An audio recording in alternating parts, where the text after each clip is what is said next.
Teenagers. If there's one thing I hate, it's them. Between slang that I don't understand and these party things that I keep hearing about but have yet to be invited to, they're my least favorite age bracket. So I must admit, it's usually fun to watch them be the victim in most horror movies, such as in today's picture, The Horror of Party Beach. Made by apparently well-known director Del Tinney, this movie is classic 50s schlock, as they say. For the uninformed viewer, schlock is a word for a movie that's poorly made, yet still fun to watch. It suits this movie to a T, from the terrible monsters to the awful dialogue, to pretty much everything else about it. This movie is trash with a capital T. So sit back, relax, as I take you through a journey of The Horror of Party Beach. The movie starts like most bad movies do, with a long driving scene as the credits play over top of them.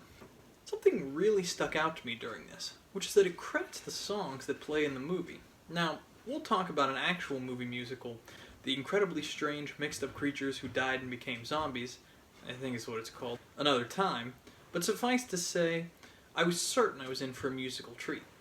And if you like 50s music and dance, you're a weirdo. But it's also plentiful here. Poorly done, but plentiful. Now, as I'm not from the 50s, I can't really say as to whether or not this is good, but I mean, look at this. This is sadder than those ads you get about the abused animals. Anyway, after the driving scene, the generic protagonist whose name I literally can't remember, Jeff? We're gonna go with Jeff.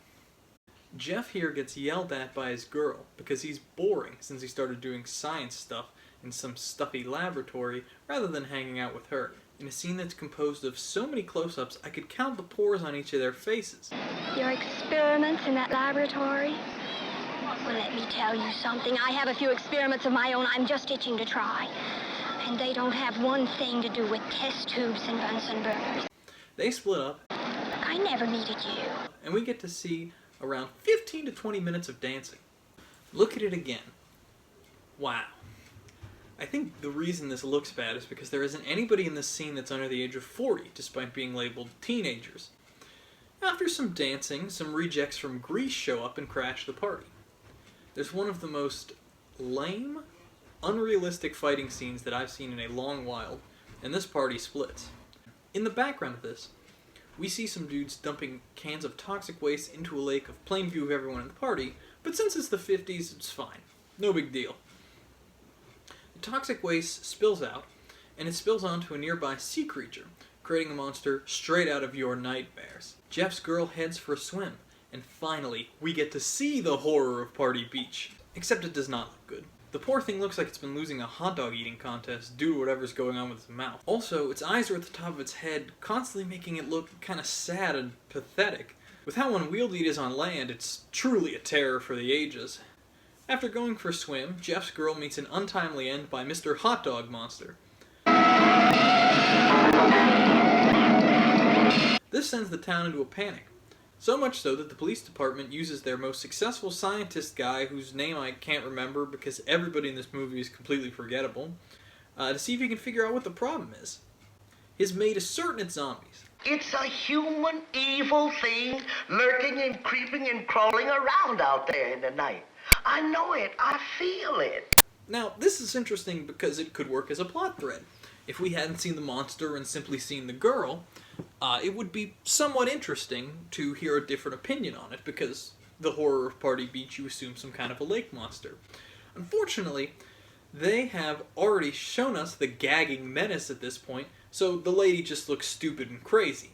Also, the police scientist's daughter is the new love interest of Jeff, who also happens to work for the scientist. Jeff works for the scientist, not the daughter. This was the 50s, women couldn't do stuff like that. At this point, the movie turns into a montage of different ways people are getting killed. There's a Slumber Party Massacre, which is a great movie, by the way, much better than this one. Also, despite the monster only being one shown killing Jeff's girl, there's now at least 3 of them, for some reason. Some girls go on a road trip and get lost in the woods, and more stupid-looking creatures come out of the mist. One girl thinks hiding in a car with no roof on it is going to protect her. Doesn't end well. Pretty standard stuff overall. The main thing that most fans of horror movies look for in a film such as this is creativity. You know, variation in the ways that these faceless characters get knocked off. Unfortunately, most of the ways the victims meet their end in this movie is by the monster rubbing chocolate syrup on them until they stop moving. You look at something like Night of the Living Dead, and even though you can kind of tell the zombies are eating chicken, it looks good. It looks like they're actually, tearing someone apart, as a monster should. You can suspend your disbelief enough that you enjoy what you're seeing and are entertained. All you get to see here is someone in a rubber suit giving someone else a light massage with Hershey's, and it just doesn't look very good. I will give them credit for using blood, though. Most monsters go for the old strangulation around the throat, because it saves money on having to have effects. So, little extra effort for giving the blood that I will give credit for. Anyway, after missing its last victim, a monster happens to see a mannequin in a store and goes crazy and smashes the window, cutting off its glove. I'm sorry, I meant hand. Mr. Police Scientist finds it and takes it back to his lab, and now it kind of looks like a hunk of cheese or something, or like a sausage maybe. I should really stop doing this while I'm hungry. He determines that the monster is actually a mutated sea creature that has grown around the dead body of a human, and as such acts like a protist or a jellyfish or something. I didn't really understand it. Seems to be a sea anemone, species of protozoa. These organs are exactly like human organs, except that they have been replaced by the protozoans. Now, I failed bio, but I'm pretty sure that radiation doesn't make sea creatures turn human skeletons into kind of like puppets, but I failed bio, so what do I know? The creature can only survive by drinking blood, specifically of people who drown, for reasons that I don't fully understand, but sure, why not? Blood? Human blood. In the background of this scene, a figure is looking to break in. The group sees it and sets an ambush, but oops, they almost killed the maid.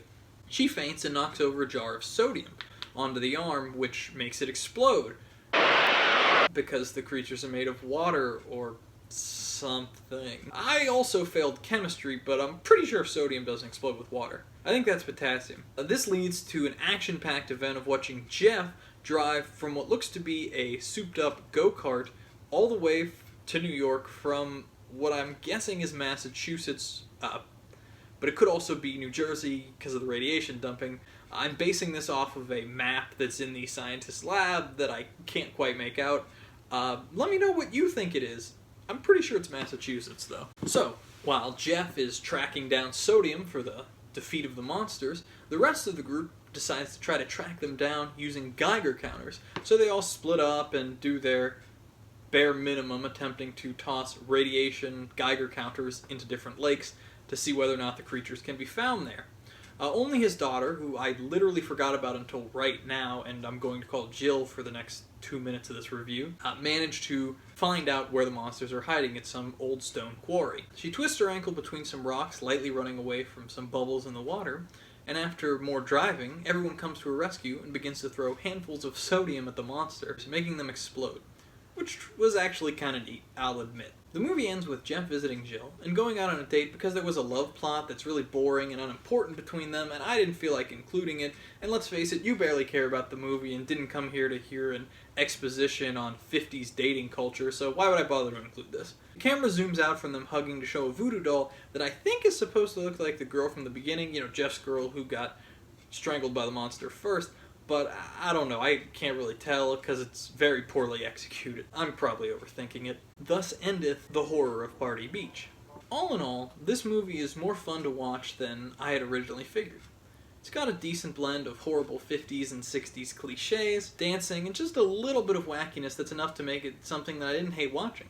I might even say that I liked it. My favorite show, Mystery Science Theater 3000, has made fun of this movie, so look that up on YouTube if you're interested in seeing this. Or, for the truly brave, try to find a copy without commentary, and see what I like to do for fun. I hope you've enjoyed today's review. Please come back next time when we'll be covering Minor Details starring Jeanette McCurdy.